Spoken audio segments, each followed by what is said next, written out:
Everyone else going, welcome back. So I want to talk about episode 5 and break down the trailer for this episode. This episode here, I'm really excited to see just in terms of a lot of like the little storylines and what they're building to next here, because there's quite a bit. I do still think that the ending to this season is going to be Rhaenyra taking over King's Landing and the death of Otto Hightower and all of that. I think they are building up to that moment there, which is going to create a lot of drama for season 3. And I think what we just saw now actually in episode 4, which I guess I should say this video will contain spoilers for episode 4, so if you haven't watched it yet, definitely don't watch this video. But yeah, a lot of what we see here in the episode 5 trailer actually does hint quite a bit at what to expect here. So before we go any further, definitely make sure to be a subscriber if you want to get all my House of the Dragon content like this. I will be doing some videos on some other battles and whatnot that I think we could be expecting in the next couple of episodes here, and that is the Battle of the Gullet, Battle of the Honey Wine, as we, I guess get closer and closer to Rhaenyra taking King's Landing, because we are going to be getting there eventually. Like, we are building to that. We actually hear a line of that in the trailer here, and it seems like Rhaenyra is almost ready to go and challenge for King's Landing, but she needs the support of the Riverlands here. So that's the one thing that I think we're going to see a lot over the next couple of episodes here. We're going to see some stuff with Daemon, obviously, at Harrenhal. The episode 5 trailer begins with,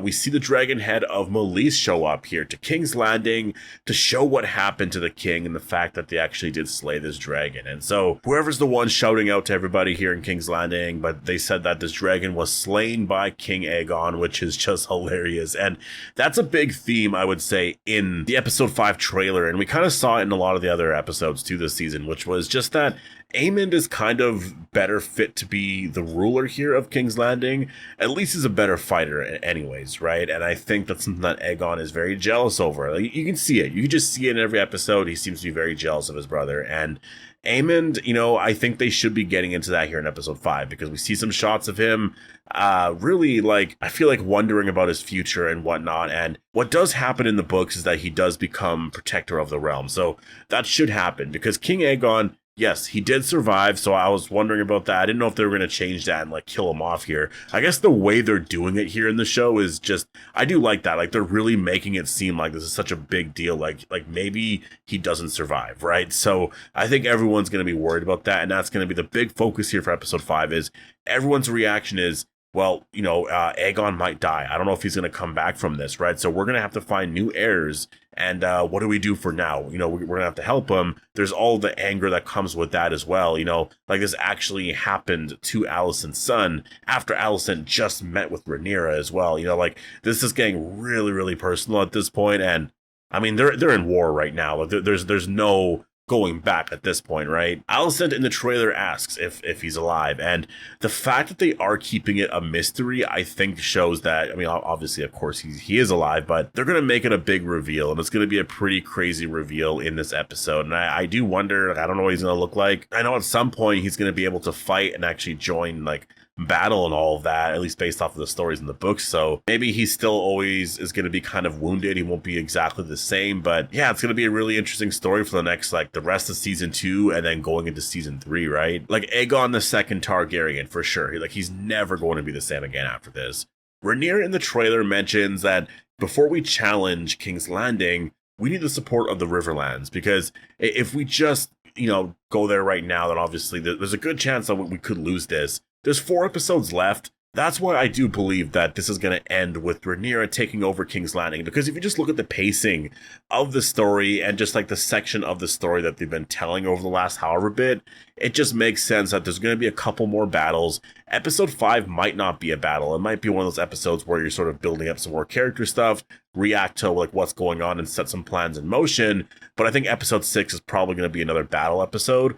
Episode 7, I could see that as well. There being 2 battle episodes in that moment. And then I think the finale is really going to be, what happens when Rhaenyra goes to King's Landing. And we're going to see a lot of stuff that happens beforehand as well. There's going to be probably a mix of all of it there. It's going to happen pretty fast, right? But I really do believe that's exactly where we're going here. Then season 3 is going to start off in a whole new area where now you have Aemond out there and they're going to different places. And yeah, I won't get too far into that there, but I think that's exactly where they're going. It makes sense to me. We have some shots here of what I believe is them building Harrenhal. I think that makes sense. I think you see Daemon actually helping out and whatnot, because I know that's something that they're trying to do, because obviously it's just, I mean, it was in ruins when they found it, right? Like Daemon walked in there to take it over and it was pretty easy. So, and what I will say though is that's what's kind of hilarious, is that Daemon is going around, he's trying to get everyone to bend the knee and pledge allegiance to Rhaenyra's claim, right? And it's working because he has a dragon, and this is just sort of his mission right now. It is playing a role for like the final battle though. Like, yes, he's out there and he's not a part of like what we just saw here, but I think that's where you can focus. You know, like you give those stories to these other characters here, right? Like, I think Rhaenys Targaryen really deserved that fight. Like, it was a really epic fight. Having Aemon there as well, you sort of advance his storyline as like this really incredible fighter, and then you have King Aegon II there, and you've been building up all season, you know, just he has these really, really crazy feelings about like, what kind of king am I going to be, right? And he doesn't want to be his father, really. Like, he wants to be his own type of king, and he's learning that maybe he can't necessarily be that type of king, right? So now, yes, all that cool stuff is happening, but like Daemon's not just being pushed off to the side. I know a lot of Daemon fans are wanting to see a lot more from him, but definitely he will be playing a role for sure in the next couple of episodes, especially like next week's episode. But we will see some cool like Daemon fighting scenes and all that. The one thing that surprised me though right away was the fact that we heard Otto Hightower's voice.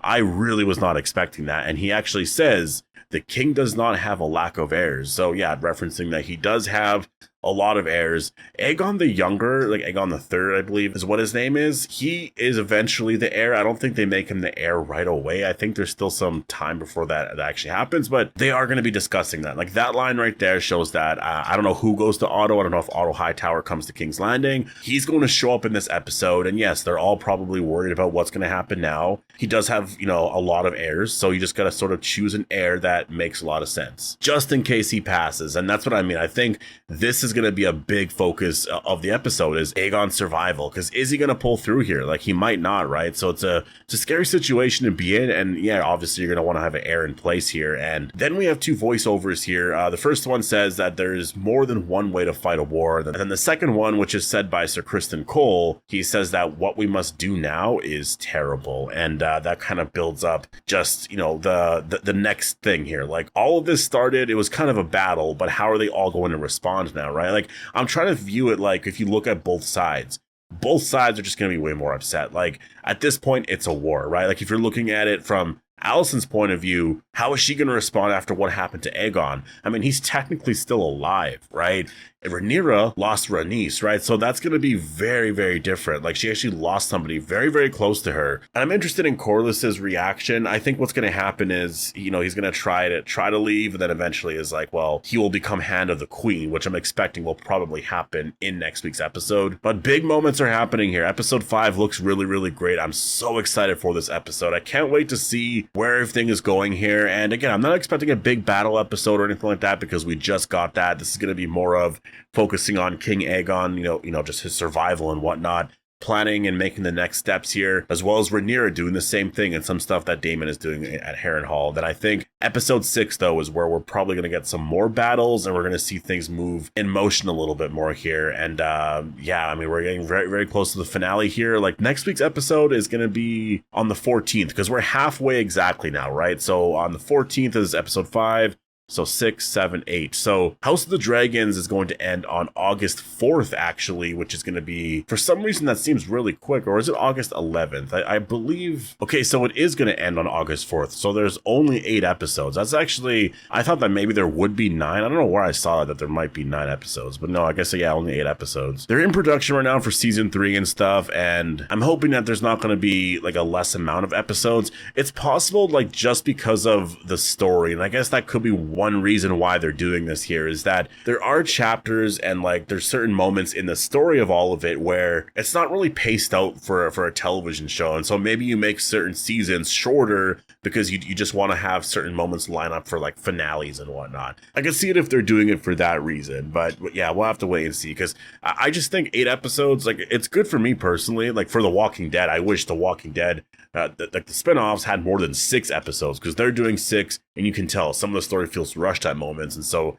8 episodes is perfect. I think House of the Dragon, You know, I've had no pacing issues so far. I think they've been doing really, really great. So 8 would be cool, but I also would just like 10 because I just like House of the Dragons and I like this world. But anyways, I'm going to leave it here. Post all your thoughts down below and your predictions for episode 5 down below. And yeah, I'll see you in the next one.